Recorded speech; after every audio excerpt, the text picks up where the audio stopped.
हाणे तू तो चवी त इहो बिदअत आहे, मीलाद नाजाइज़ आहे, हराम आहे। ओॾो अल्लामा इब्न हजर हैतमी रहमतुल्लाह जे हवाले सां ॿुधी आयो आहे, उन बुज़ुर्ग चइनी यारनि जे हवाले सां ॿुधायो आहे। अल्लामा ज़रक़ानी फरमाए थो, ख़ुदा ख़ुदि ख़ुशी पियो मल्हाए, जहान खे पुटनि जी वंड पियो विरहाए। हे तमाम देवबंदनि जो पीर थो लिखे। हे मुंहिंजे हथ में किताब आहे, हिन जो नालो आहे फ़ैसला हक़ मसइला। छा आहे नालो बाबा?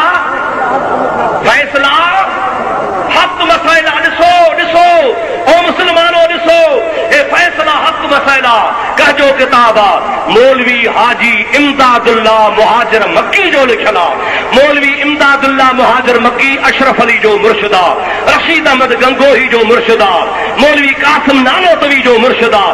तमाम देवबंद जा जेके वॾा वॾा अकाबिर मौलवी हा, उन सभिनी जो मुर्शिद आहे। उन हिन किताब में 7 मसइला लिखिया आहिनि।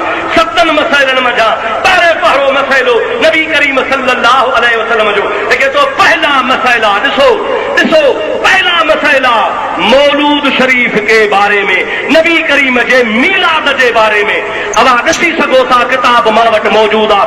तमाम देवबंदनि जे मौलवियुनि खे मुंहिंजी चैलेंज आहे, पाकिस्तान जे हुन मथे खां वठी करे हिन मथे ताईं तमाम देवबंदी अचनि, मुंहिंजी ॻाल्हि खे कूड़ो साबित करे ॾेखारनि। मुंहिंजा दोस्तो मौलवी इमदादुल्लाह लिखे थो, मैं